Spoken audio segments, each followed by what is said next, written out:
Hey Grace City fam, I'm Thomas and I'm so pumped to be with you today as we help strangers become friends and friends become family.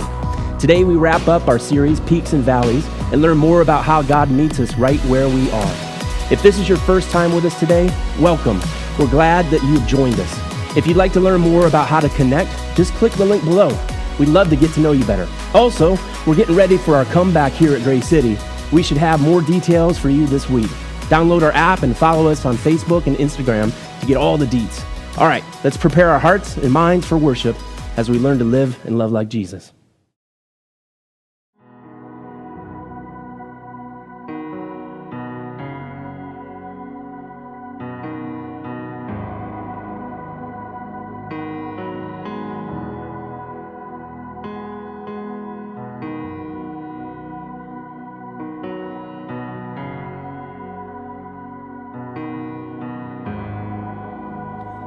You are here, moving in our midst. I worship you, I worship you. You are here, working in this place. I worship you, I worship you. You are here, moving in our midst. I worship you, I worship you. You are here, moving in this place. I worship you, I worship you. You are Waymaker, miracle worker, promise keeper, light in the darkness, my God, that is who you are. You are Waymaker, miracle worker, promise keeper, light in the darkness, my God, that is who you are. You are here, touching every heart. I worship you, I worship you. You are here, healing every heart. I worship you, I worship you. You are here, turning lives around. I worship you, I worship you. You are here, mending every heart. I worship you, I worship you. You are Waymaker, miracle worker, promise keeper, light in the darkness, my God, that is who you are. You are Waymaker, miracle worker, promise keeper, light in the darkness, my God, that is who you are. Waymaker, miracle worker, promise keeper, light in the darkness, my God, that is who you are. Waymaker, miracle worker, promise keeper, light in the darkness, my God, that is who you are. Oh, that is who you are. Oh, that is who you are. Oh, that is who you are. That is who you are. Oh, that is who you are. That is who you are.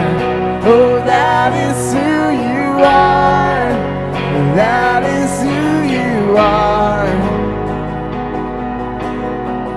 Waymaker, miracle worker, promise keeper, light in the darkness, my God, that is who you Waymaker, miracle worker, promise keeper, light in the darkness, my God, that is who you are. Even when I don't see it, you're working. Even when I don't feel it, you're working. You never stop working. You never stop working. Even when I don't see it, you're working. Even when I don't feel it, you're working. You never stop working. You never stop working. Even when I don't see it, you're working. Even when I don't feel it, you're working. You never stop working. You never stop working. Even when I don't see it, you're working. Even when I don't feel it, you're working. You never stop working. You never stop working. Waymaker, miracle worker, promise keeper, light in the darkness, my God, that is who you are. You are waymaker, miracle worker, promise keeper, light in the darkness, my God, that is who you are. Oh, that is who you are. That is who you are. That is who you are. That is who you are. Oh, that is who you are. That is who you are. That is who you are.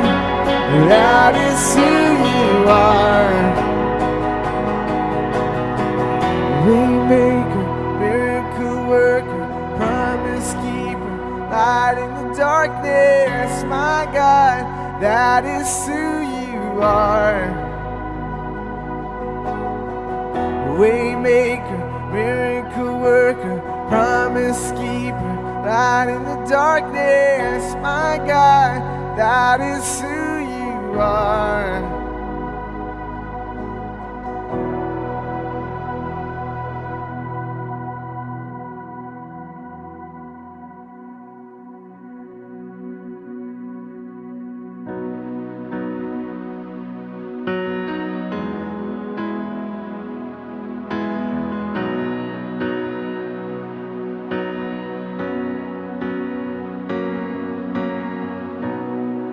Amazing love that welcomes me, the kindness of mercy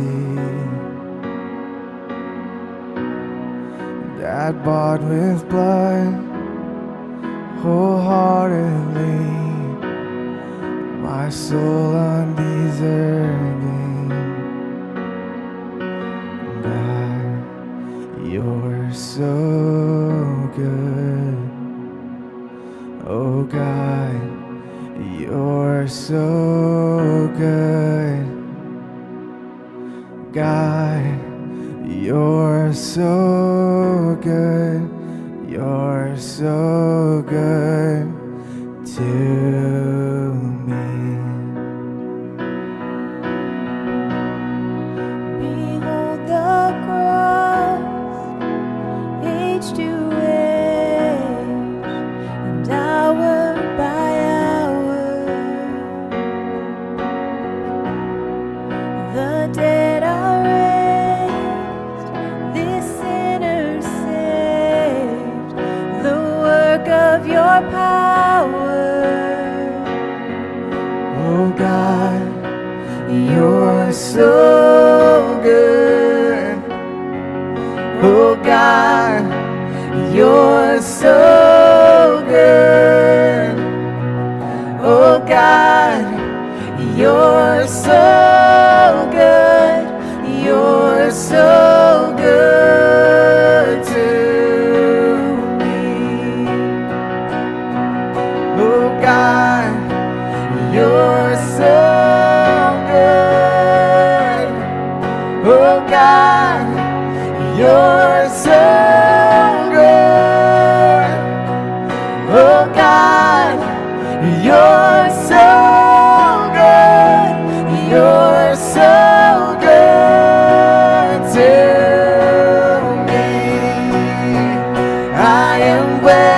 blessed, I am called, I am healed, I am whole, I am saved in Jesus' name. Highly favored, anointed, filled with your power for the glory of Jesus' name.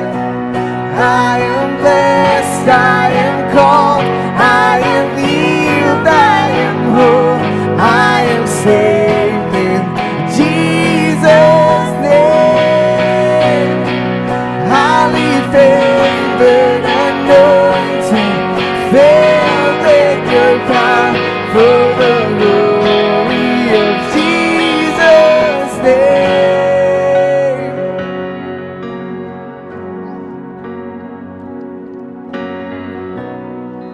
And should this life bring suffering, Lord, I will remember what Calvary has bought for me, both now and forever.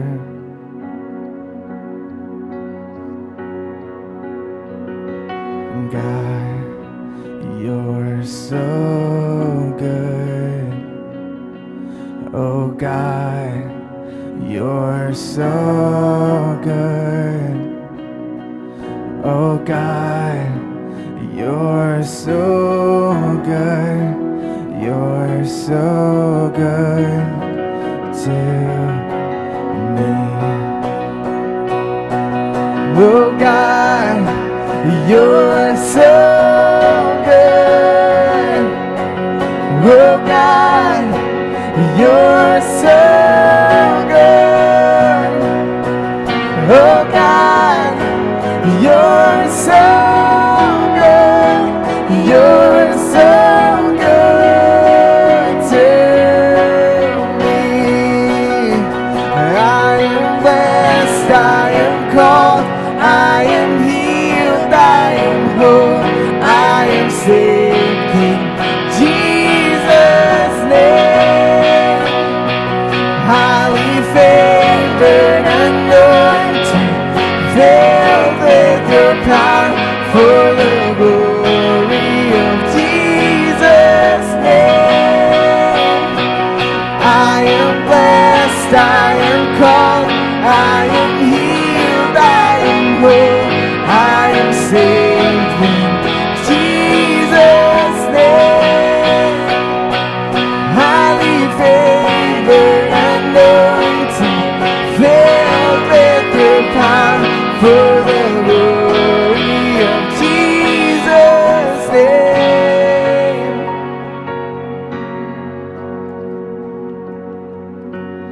And God, you're so good. Oh God, you're so good. Oh God, you're so good. You're so good to me.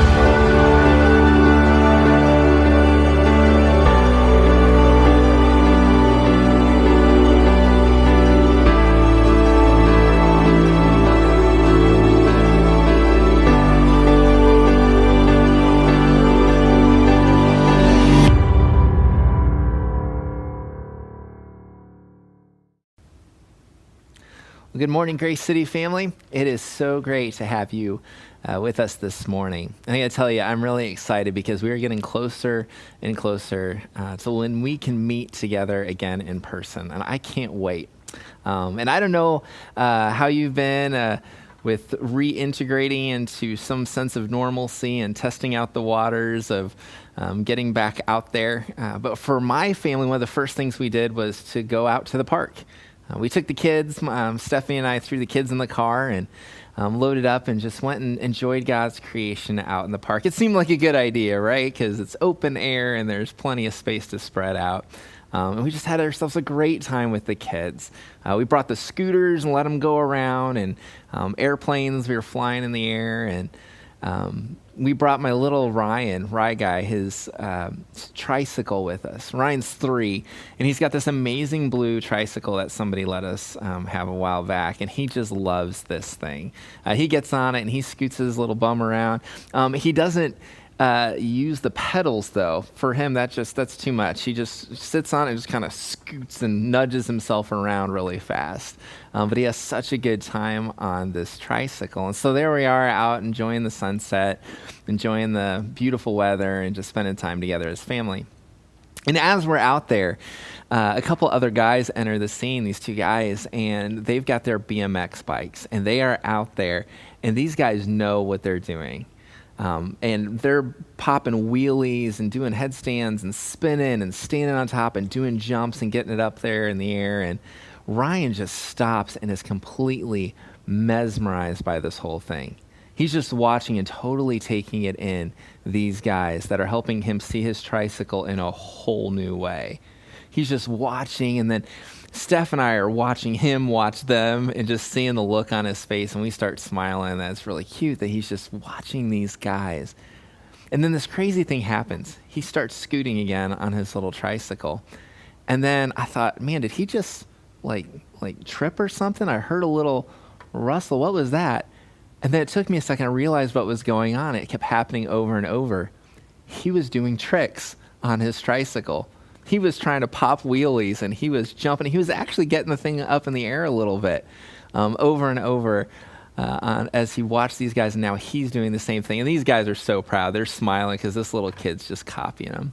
And Steph and I are laughing, just taking the whole thing in. And I just stepped back and thought again, man, somebody is always watching, aren't they? I mean, somebody's always watching.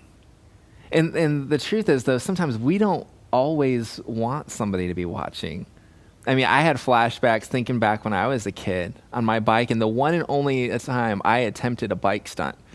We had gathered the kids around the neighborhood, and there was this ramp, and everybody was doing tricks, and I decided I was going to do it too. And I'm not sure what trick I was attempting, but when I went up in the air, it looked like spaghetti. I was every which direction, and none of them were the right way. And I landed hard, and I scraped my elbows and my knees, and the tears started streaming down. And I was humiliated and hurt in front of all my friends, in front of the whole neighborhood, just sitting out there. And sometimes it feels like that, doesn't it? I mean, we would love if everything was just 100 and everything was up and to the right. But the truth is, life is messy, and there's peaks and there's valleys. There's good times and bad times. Fred Rogers, some of you guys know I'm a huge Mr. Rogers fan, but one of the things I read from him recently said, there is no normal life that is free of pain. It's the very wrestling with our problems that is often the impetus for our growth. And we know that. We've at least heard it, right? This phrase, growing pains, that these seasons actually push us to grow. But there's something else I think we often miss, is that it's not only valuable for us, it's also valuable for others. That when we journey together, we help learn from each other, and we see how the other person, how somebody else walks through different times, different peaks and different valleys, both. We are wrapping up our series today. We've been going through looking at this life of Elijah in the book of Kings. And last week we took a break. We were, for Mother's Day, we want to celebrate all the amazing women in our lives that have helped reflect God's love and help shape who we are today. And Pastor Thomas just nailed it, hit it out of the park as usual. But we're wrapping up our series today. We're finishing up looking once again at Elijah. And I want to pick up right where we left off last time. We were in 1 Kings chapter 19. I'm just going to read the very next verse. It says, "So Elijah went from there and found Elisha, son of Shaphat." Now, I just want to point out, went from there. So what else, what was there? What was the first half of 1 Kings 19? Well, let me recap a little bit for you. See, this story, if you remember from a couple weeks ago, this was the lowest point. This was the deepest valley probably that Elijah ever faced. I mean, he had experienced the mountaintop of God using him, of people's lives being changed and God being worshiped, and he was filled with joy, a lot of celebration. He had a little pep in his step. He was running strong. And then just once you get to the beginning of chapter 19, now somebody's out to kill him. He's running for his life. He's depressed. He's questioning whether his life meant anything at all. He's exhausted. He's hurt. He's hungry. He's hangry. He's depressed. He's lonely. And he even says he feels emotionally alone, and he's definitely physically alone, but he's reminded that he's never truly alone. And God, in this moment, in his most painful spot, God leans in and speaks to him in a still, small voice, graciously, calmly. He doesn't come on strong and mean and condemning to Elijah. He just meets him right where he's at in the middle of his pain. And God does some crazy things. He asks questions and actually listens to what Elijah says. Elijah's able to just be honest and bare his heart to God. And God's there for him. And then when God does speak, what God says, he reminds him of two things. One, he's not alone. He says, there's 7,000 others out there, buddy. It's not just you. You may have felt alone, but you're never alone, Elijah. But he also tells him something else. He gives him a bunch of things to do.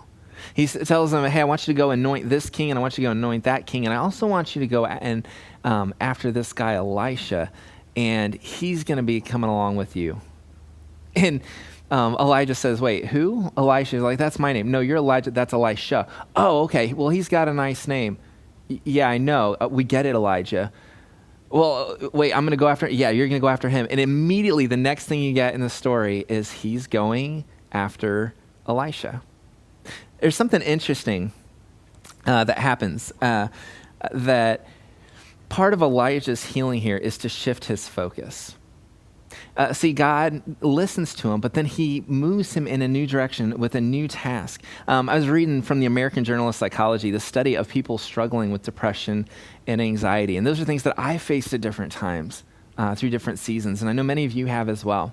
But the study was interesting. It fascinated me. They were studying which was more helpful when you're in those states.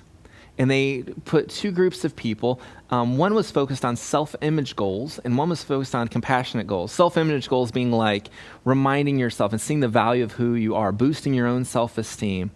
And I'm a winner, those kind of things. And I am valuable, and look at how amazing I am that God's created me in this and that. And then the other was compassionate goals. It was like, you know what? Just pause that and go and find somebody else to care for, encourage, serve. My guess is you already know what happened. See, those that focused on the compassionate goals, they found themselves in a lot healthier place. They were able to navigate those feelings of depression and anxiety and come out of them in a much healthier place than those that focus on bettering themselves. Now, it's interesting, Dr. Seth Gillian, he's a professor at UPenn. He's a clinical psychologist, an expert in cognitive behavioral therapy, and specifically in depression and anxiety. And he said this, based on the study, the really good news is that by turning our attention toward helping others, we make everyone feel better, ourselves included. We find not only relief from our depression and anxiety, but also improvements in our relationships. And so God sends him out on this mission and anoint this guy, anoint that guy, and then this guy, Elisha. Now, Elisha, it says, is going to be a servant, is what it says in most of our translation. The Hebrew is a little more nuanced. It says, this guy's going to be in your room. He's going to be right up with you. It's like there's not going to be any social distancing with this guy. He's going to share the same space. You're going to breathe the same air, and he is one day going to take your place, Elijah. And so God pairs them up, and Elijah begins to invest in Elisha. And it says, verse 19, so he went from there, from that place of pain, but he's back at it, and found Elisha, son of Shaphat. And he was plowing, Elisha, was 12 yoke of oxen, and he himself was driving the 12th pair. What you know right here is this guy's got resources, and he's a worker. And Elijah went up to him and threw his cloak around him, his mantle in some translations. He goes, he throws his mantle on him. Can you imagine for a second? You're Elisha. You're hard at work. You're out there in the sun. You're pushing oxen. You're at it. You're plowing the fields. And some prophet comes up to you and just throws his mantle and just like no big deal. You're sweaty, you're grimy, you're in the middle, but you're like, whoa, what's going on? And it's amazing. Here's the next verse. Check this out. Verse 20. Elisha then left his oxen and ran after Elijah. He's like, hold on. Let me kiss my father and mother goodbye, he said, and then I will come with you.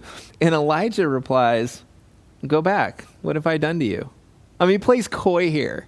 See, Elisha sees that there's a lot of meaning in what just happened. He knows what this is about. He is being asked to take up the mantle, both literally and figuratively, of Elijah.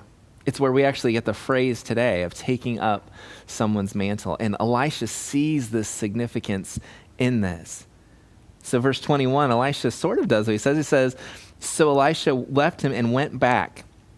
He took his oxen. Yeah, he went back. But here's what he did when he went back. He took his oxen and slaughtered them. He burnt the plowing equipment to cook the meat, and he gave it to all the people, and they ate. He throws a big celebration, sells the stuff off, burns the ships. It's over. His old life is done. He says goodbye to his parents, and then it says he set out to follow Elijah and become the guy in his space, right up next to him, following him every step of the way.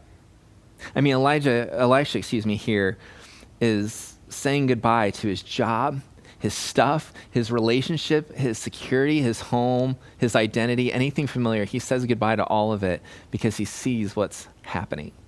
And then the text does some interesting things over the next couple chapters. And I'm just going to summarize a little bit. See, Elijah keeps going about ministry, and he interacts with kings and confronts kings, and he goes and sticks up for the oppressed. God's always got a heart for the oppressed. And Elisha is with him every step of the way. For these next few years, Elisha has a front row seat into Elijah's life of how he lives. He calls out these corrupt kings. He doesn't just do that. He doesn't just speak the truth and stick up for the oppressed, but he's also spending time with them, eating meals, taking naps, taking walks. They're talking. They're sharing life together. Elijah and Elisha are together navigating. He's watching his master navigate the highs and the lows and the boring and the exciting and the hurtful and the every little moment and every little emotion in between. Then you get up to 2 Kings 2, and it says this: when the Lord was about to take Elijah up to heaven in a whirlwind, Elijah and Elisha were on their way from Gilgal. It just starts like, by the way, it's time for him to go. And I just want to read this text to you. Elijah said to Elisha, stay here. The Lord has sent me to Bethel. But Elisha said, as surely as the Lord lives and as you live, I'm not going to leave you. So they went down to Bethel. The company of the prophets at Bethel came out to Elisha, and said, do you, by the way, Elijah and Elisha, good luck, tongue twisters. Do you know that the Lord is going to take your master from you today? Yes, I know, Elisha replied. So be quiet. He's like, don't talk about it. I don't want to talk, guys. Then Elijah said to him, stay here, Elisha. The Lord sent me to Jericho. And he replied, as surely as the Lord lives and as you live, I will not leave you. I'm with you to the end. So they went to Jericho together. The company of the prophets at Jericho went up to Elisha and asked him, you know, the Lord is going to take your master from you today. I don't want to hear about it. Be quiet, he tells them. In verse 6, then Elijah said to him, stay here. The Lord sent me to the Jordan. And he replied, you know where this is going. As surely as the Lord and as you live, I will not leave you. And so the two of them walked on. 50 men from the company of the prophets went and stood at a distance facing the place where Elijah and Elisha had stopped at the Jordan. There's 50 guys that are there as witnesses, and they're watching them as they're walking. And Elijah took his cloak, that same mantle, rolled it up, and he struck the water with it. And then the water divides to the right and to the left, and the two of them crossed over on dry ground. When they had crossed, Elijah said to Elisha, tell me what I can do for you before I'm taken. And here's what Elisha says: let me inherit a double portion of your spirit. Now you might read that and think, double portion, what is that about? I mean, is he greedy? But he's not asking for a double portion of the inheritance. He's asking for a double portion of his spirit.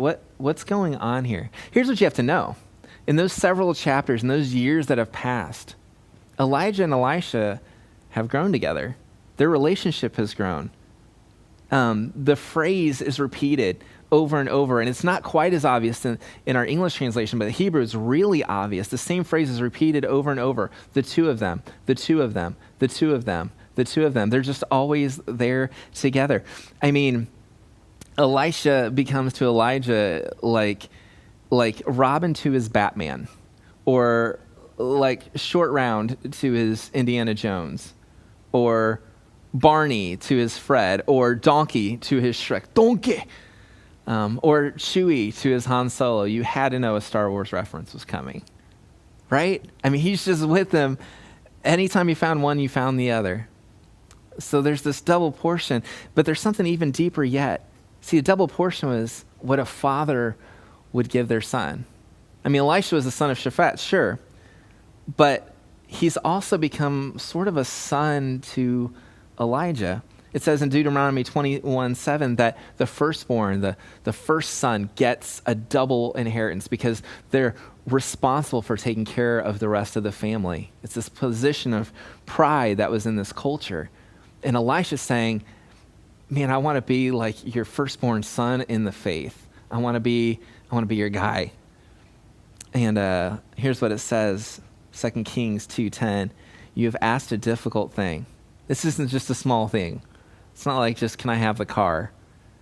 Elijah said, yet if you see me when I am taken from you, it will be yours. Otherwise, it will not. This is a strange caveat, right? What's he saying? Like, don't blink. If you blink, then you won't get it. Or if you've got your ADD issues start acting up and you look over at a squirrel, you're not going to get this blessing. Is that what he's saying? That's not what he's saying at all.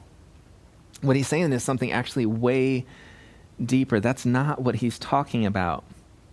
There's this movie years ago, you might remember this, Signs. It was an alien movie, an alien invasion movie with Mel Gibson and Joaquin Phoenix in it.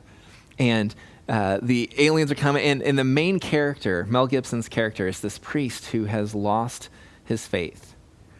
But his brother's talking to him late one night, and I love this speech. Here's what Mel Gibson's character says. He says, people break down into two groups when they experience something lucky. Group number one sees it as more than luck, more than just coincidence. They see it as a sign, evidence that there is someone up there watching out for them. Group number two sees it as just pure luck, just a happy turn of chance. I'm sure the people in group number two are looking at those 14 lights in a very suspicious way. For them, the situation's 50-50. Could be good, could be bad. But deep down, they feel that whatever happens, they're on their own, and that fills them with fear.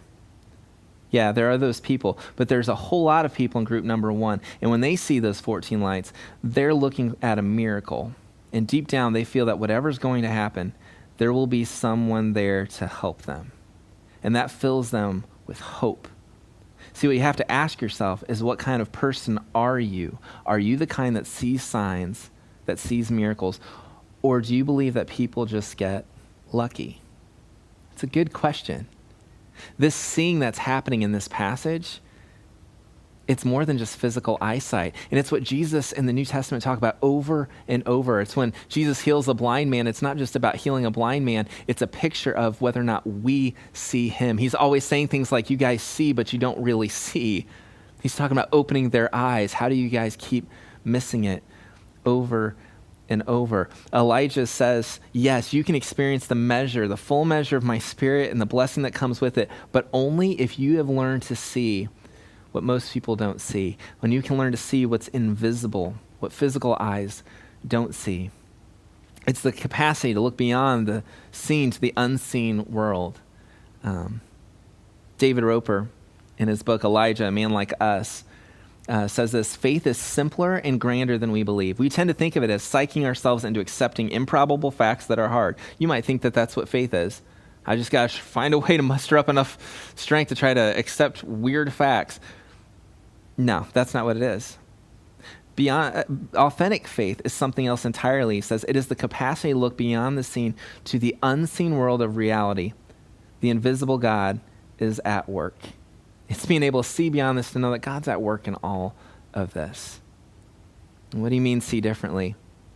2 Corinthians 5, the Apostle Paul says this, and I've probably referenced this passage more than any other one in our time I have been with you as a part of this faith community. But it's one I think we need to keep hearing over and over and over again. Paul says, from now on, we regard no one from a worldly point of view. Though we once regarded Christ in this way, we do so no longer. Verse 17, he says, anyone in Christ, the new creation has come. The old has gone, the new is here. What's he saying? This new way of seeing, it changes how we see him, how we see ourselves. We used to regard Christ a certain way. We don't any longer. How we see ourselves, we're new creations in him. But it also changes how we see each other. It changes that. We don't regard anybody from a worldly point of view, which is exactly why a story about a 25-year-old black man taking a jog is so heartbreaking.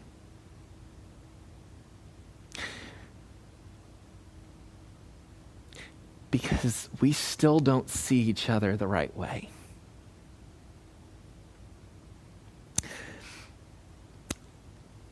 As I'm sure you've probably caught on the news and the response,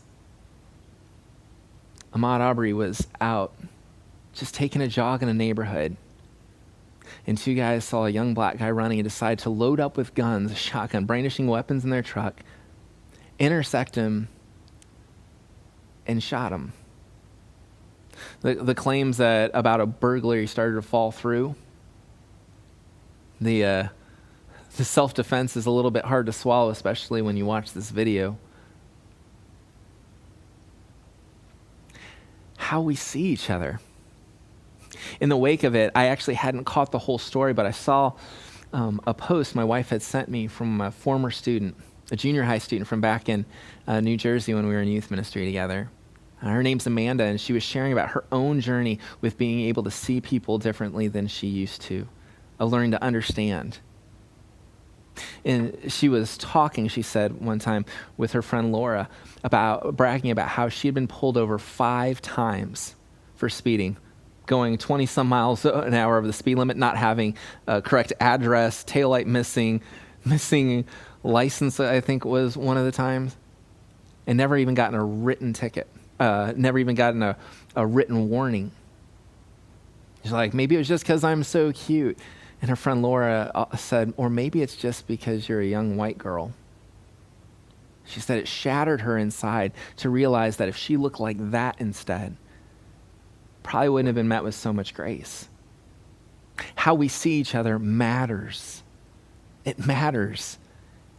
And Elijah says to Elisha, yeah, you're going to experience that blessing, that double portion, but only if you can see differently. Verse 11, as they were walking along and talking together, suddenly a chariot of fire and horses of fire appeared and separated the two of them. And Elijah went up to heaven in a whirlwind. The way it's written, there were 50 witnesses, but in Hebrew, it hints that only Elisha actually sees what nobody else sees in this moment. He sees something that nobody else happens to see. And Elisha saw this. He did see it, and he cried out because he's learned to see differently. My father, of course, this guy's a father figure to him, the chariots and horsemen of Israel. And Elisha saw him no more. Then he took hold of his garment and tore it in two. And Elisha picked up Elijah's mantle, his cloak that had fallen from him, and went back and stood on the bank of the Jordan. Here's my question. I just got a couple questions for you this morning. First one is this: how do you see? How do you see? Later on, maybe you say, you're reading a little bit into this. I don't think so. There's a story later on with Elisha, a little later in his ministry and his journey. In 2 Kings 6, where Elisha and his servant are together, and the guys are coming, the armies are coming to get him, and his servant's terrified, but Elisha's so confident. And Elisha, here's what he tells his prays over his servant. Elisha prayed, verse 17, open his eyes, Lord, so that he may see. Then the Lord opened the servant's eyes. Was the guy blind? No, he just didn't see everything. He He didn't see the big picture. And he looked and he saw the hills full of horses and chariots of fire all around Elisha. And then Lando swept in and said, there are more of us, Poe. And then Zori flew in and Babu Frick went, hey. Okay, that's not in the story. But there's this just the armies all there, and you get the sense oh, we're going to be just fine. I didn't realize this whole army, this angel army was surrounding us. By the way, I just want to pause for a second, a side note. Why do I always refer to so many movies and stories? I got to tell you, because I'm a sucker for a good story, for a story with hope and adventure, of overcoming conflict. And I think sometimes we rob the Bible when we just pull out verses and we miss the narrative, the bigger story that's being told. See, Elijah's story dovetails into Elisha's story, and Elisha's story impacts this servant in a profound way. And all of their stories are wrapped up in his story, history. And you see these things from how Elisha understands this first moment with oxen to now being confident Elijah's successor, carrying the mantle, being there and seeing differently and teaching somebody else to see differently too. How do you see? Hebrews 11:1. Now faith is the confidence in what we hope for, assurance of what we don't see. How do you see? Harriet Beecher Stowe, the Christian abolitionist, famous author of Uncle Tom's Cabin, one of the greatest selling books of all time, and also a poet, wrote this, The Other World. She says, it lies around us like a cloud, a world we don't see. Yet the same closing of an eye may bring us there to be. Its gentle breezes fan our cheek amid our worldly cares. Its gentle voices whisper love and mingle with our prayers. Sweet hearts around us throb and beat. Sweet helping hands are stirred, and palpitates the veil between with breathings almost heard. You can almost hear it. To close the eye and close the ear, wrapped in a trance of bliss and gently drawn in loving arms to swoon to that from this other world around us that we don't see, and to start living in that reality. How do you see? The other question I'd ask you is, who is watching you? Who are the kids 3-year-olds on tricycles with their eyes on you, learning from you every moment? 2 Corinthians 5 says, we are therefore Christ's ambassadors, as though God were making his appeal through us. You, if you claim Jesus, you are representing him. We put no stumbling block in anyone's path, it says later on, so that our ministry will not be discredited. I don't want to do anything to get in the way of other people seeing how amazing God is. So people are watching you, right? Who's watching you? Here's another question maybe. What do they see in you? I just want to wrap up with this simple quiz, pop quiz. When I look at the world around us and I look at the way Christians interact with those that don't yet know the grace and mercy and beauty of our Savior, our amazing God, a loving Father, those that don't yet know that, it reminds me of that thing that Jesus said in John 15, that old song.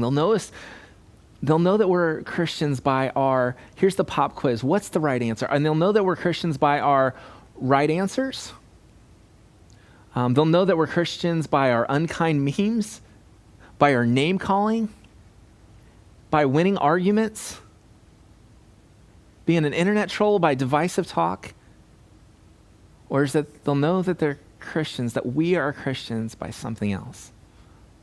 Because somebody is always watching.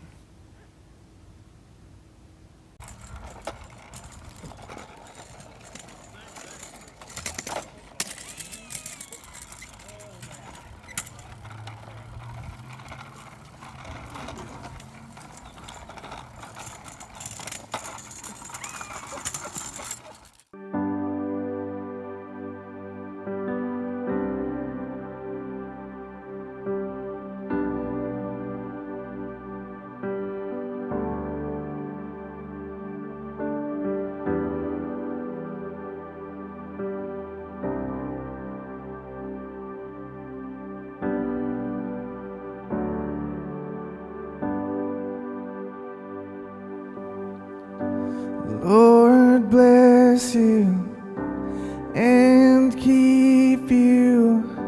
Make his face shine upon you and be gracious to you. Lord, turn his face towards you and give you peace. Lord, bless you and keep you. Make his face shine upon you and be gracious to you. Lord, turn his face towards you and give you peace.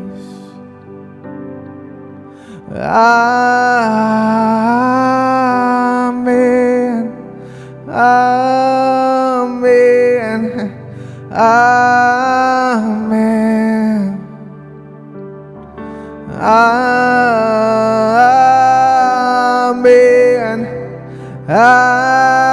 Amen. Amen.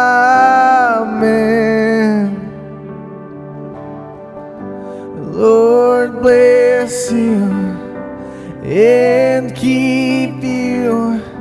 Make his face shine upon you and be gracious to you.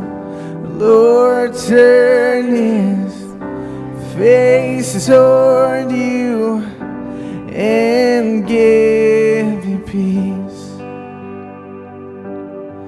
Amen. Amen. Amen. Amen. Amen. Amen.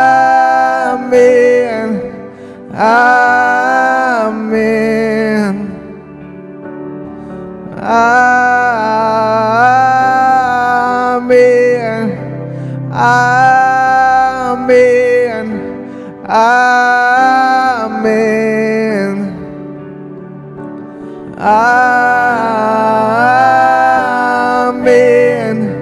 Amen. Amen. Amen.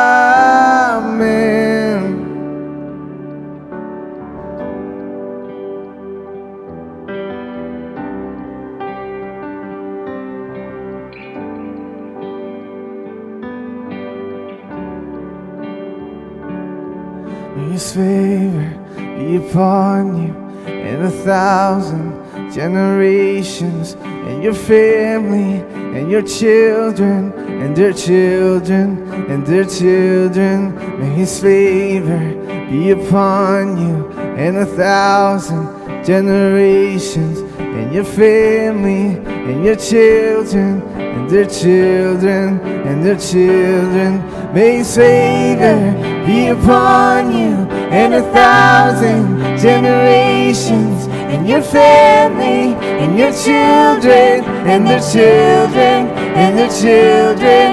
May his favor be upon you and 1,000 generations, and your family, and your children, and their children, and their children. May his presence go before you, and behind you, and beside you, all around you, and within you. He's with you, he's with you, in the morning, in the evening, in your coming, and your going, in your weeping, and rejoicing. He's for you, he's for you, he's for you, he's for you, he's for you, he's for you, he's for you, he's for you.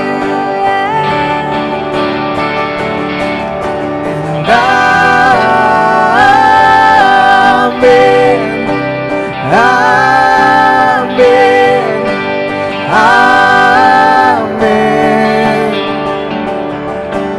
amen,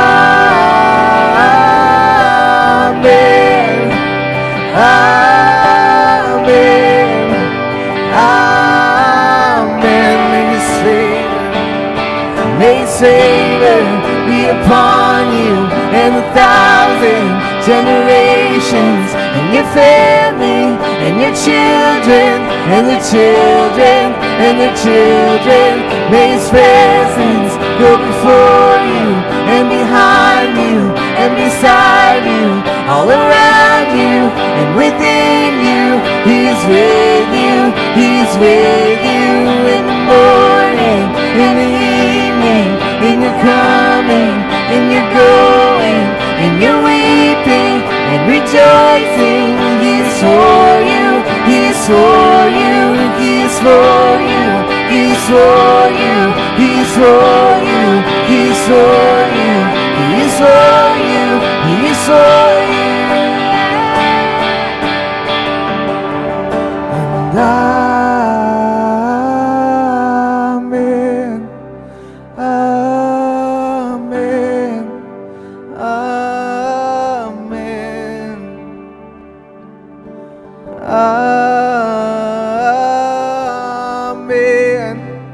amen, amen.